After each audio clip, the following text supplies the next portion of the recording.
Hi friends. இப்போ வந்து பார்த்தீங்கன்னா, இப்போ இந்த சைடு வந்து ஜாயின் பண்ணக்குள்ளே பார்த்தீங்கன்னா, நிறைய சகோதரிக்கு என்ன ஒரு பிரச்சனை அப்படின்னா, இது கரெக்டாக வந்து இது நேராக வரமாட்டுது. ஸோ இந்த மாதிரி முன்ன பின்ன வருது அப்படின்னு சொல்லிட்டு நிறைய பேர் வந்து கேட்டிருக்காங்க. ஸோ இது நான் வந்து இப்போ இது உங்களுக்கு காமிக்கணுன்றதுக்காகவே நான் இந்த மாதிரி தைச்சிருக்கேன்.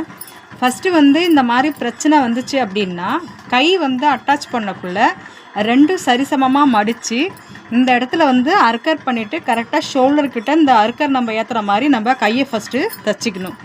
அதுக்கப்புறம் இந்த ரெண்டு இடமும் வந்து கரெக்டாக இருக்கான்னு ஃபஸ்ட்டு செக் பண்ணிக்கணும். இப்போ பட்டி இருக்குது பார்த்திங்களா, இந்த பட்டி வந்து அளவு ப்ளவுஸோட இது கரெக்டாக இருக்கான்னு ஃபஸ்ட்டு செக் பண்ணணும்.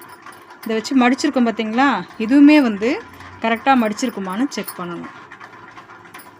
இப்போ இன்னொரு பகுதி வந்து பார்த்திங்கன்னா, ஒரு பகுதி கரெக்டாக இருக்கும், இன்னொரு பகுதி அந்த மாதிரி இருக்கும். ஸோ அப்போ ஒரு பகுதி வந்து இப்போ பட்டி வந்து இந்த மெஷர்மெண்ட் வச்சு பார்க்கணும்.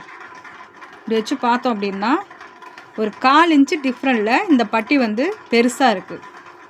அதே 1/4 இன்ச்சு டிஃப்ரெண்ட்டில் இந்த பட்டி வந்து பார்த்திங்கன்னா கொஞ்சம் பெருசாக மடித்து வச்சிட்டோம். அப்போ இதை என்ன பண்ணால் இதை பிரிக்கணும். இது சரி பண்ணுறதுக்கு இவ்வளோ கரெக்ஷன்ஸ் இருக்குது.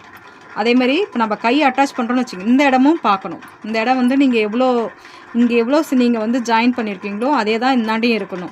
இது பெருசாகவும் இது சின்னதாகவும் நீ ஜாயின் பண்ணிட்டாலும் அப்படின்னாலும் இந்த முன்ன தான் வரும். இந்த மாதிரி கரெக்டாக மடிக்கிறோம் அப்படின்னா அது சரி சமமாக வராது. அதுக்காக தான் உங்களுக்கு காமிக்கிறதுக்காக தான் இந்த மாதிரி இது பண்ணேன். உங்களுக்கு இந்த மாதிரி பிரச்சனை வந்துச்சு அப்படின்னா நீங்கள் நெக்ஸ்ட் டைம் இதெல்லாம் நீங்கள் சரி பார்த்து தைச்சிங்கன்னா உங்களுக்கு பர்ஃபெக்டாக வரும். தேங்க்யூ.